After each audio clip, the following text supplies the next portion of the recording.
Šoreiz mani sauc Elizabete, un šodien jūs uzzināsiet par Apple jauno sintētiskā sapfīra fabriku, jaunām baumām par iPhone 6, konkurenci starp Microsoft Surface Pro 3 un MacBook Air, un saldajā Apple apstiprina baumas par jaunu produktu prezentāciju WWDC 14. Kas mūs gaida, kā arī visas detaļas par mūsu translāciju. Apple sāka izmantot sapfīra stiklus vēl 2012. gadā iPhone 5 ierīcēs, lai gan tad sapfīru izmantoja tikai aizmugurējās kameras stiklam. Kā zināms, sapfīrs ir ļoti izturīgs un ciets materiāls, tādēļ sadzīvē to ir grūti saskrāpēt. Šādi atslēgas, kas parasti ir skrāpējuma iemesls, kļūst pilnīgi nekaitīgs. Tagad kompānija iet tālāk. Sapfīra stikls rotās jaunos iPhone, iPad un varbūt iPod Touch. Apple jau aprīkoja savu rūpnīcu ar nepieciešamajām iekārtām sapfīra stikliņa ražošanai. Tas nozīmē, ka sestā iPhone ekrāns būs daudz izturīgāks pret skrāpējumiem un sasišanu. Tāpēc, visticamāk, jaunās ierīces sasišanas un saskrāpēšanas gadījumu būs daudz mazāk nekā iepriekšējo. Bet tas nenozīmē, ka pret jaunajiem iPhone'iem varēs izturēties kā pret Nokia 3310, saudzējot savus iPhones. Internetā parādījās Moscone centra fotogrāfijas, kurās redzamas iOS 8 afišas, astotnieks uz ūdens fona. Tas var nozīmēt jebko – jauno ierīču ūdens izturību, izmaiņas arhitektūrā, kas nebūs redzamas lietotājiem, kas to lai zina. Tāpat parādījās arī OS X 10.10 afiša. Kā ziņo avoti, tajā ir redzams kalns El Capitan, kas atrodas Yosemite Nacionālajā parkā, kas nozīmē, ka jauno operētāju sistēmu nosauks vai nu Yosemite vai arī El Capitan. Svētdienas vakarā parādījās ziņas vēl par vienu afišu, kas pārklāta ar melnu palegu. Intriga. Vai tā ir kāda saistība ar konferences dalībniekiem izdalītajām žaketēm ar izgriezumu aprocē? Cerēsim, ka tas ir domāts iWatch.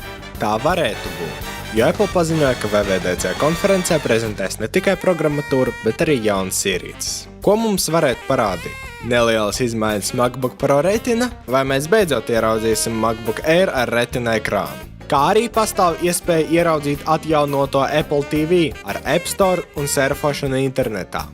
Turklāt ir baumas par pilnīgi revolucionāru televizoru no Apple. Ar ko tad viņi mūs iepriecinās šoreiz? Varam tikai minēt un gaidīt šodienas, 2. jūnija konferenci, kur mēs translēsim šajā kanālā 7. vakarā. Kopā ar neskaitāmām pozitīvām emocijām, ko jūs piedzīvosiet skatoties prezentāciju, jums būs iespēja laimēt interesantas balvas. Edijs Q, Apple interneta programmatūras nodaļas viceprezidents, apgalvo, ka šogad Apple prezentēs savus labākos produktus 25 gadu laikā. We've got, the best product pipeline that I've seen at Apple in my 25 years at Apple. Well, the best product pipeline you've seen in 25 years. That's right. That includes the iPhone. Could you tell us about them? I get this. Tas nozīmē, ka mums būs daudz kā interesanti uz ko paskatīties un ko palietot. Mūsu atmiņā palika arī nesenā Microsoft prezentācija, kurā visi žurnālisti fotogrāfijās redzam lietojumu Apple produkciju. Dīvaini, vai ne? Microsoft laida pasaulē Surface Pro 3 ar 12-colīgu ekrānu, plānu korpusu un jaudīgām komponentēm. Kāpēc mēs tam pievērsām uzmanību? Tikai tādēļ, ka Microsoft savu jauno planšetdatoru pozicionē kā sīvu MacBook Air konkurentu. Vai Microsoft izrādīsies taisnība, to parādīs pārdošanas statistika un lietotāju atsauksmes. Atgādinu, ka iepriekšējās Surface īpaši neizcēlās un nekonkurēja ar iPad un MacBook Air. Mēs ar interesi turpināsim novērot situācijas attīstību un jums par to ziņosim. Kāds būs 6. iPhone? Katram ir sava versija par šo jautājumu. Iepriekšējā sērijā mēs pastāstījām daudzas baumas par jauno iPhone. Ir zināms, ka tirgu var iziet modeļi ar 4,7 un 5,5 colu ekrāniem. Internetā parādījās backlight, ekrāna apgaismojuma elementa fotogrāfija, kuras izmērs atbilst 4,7 colu modelim. Kādu mums parādīs ko vairāk?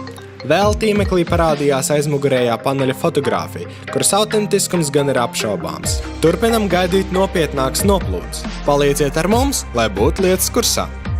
Ja jums ir kādi jautājumi, uzdodiet tos komentāros. Ja patika šis video, spiediet like un subscribe.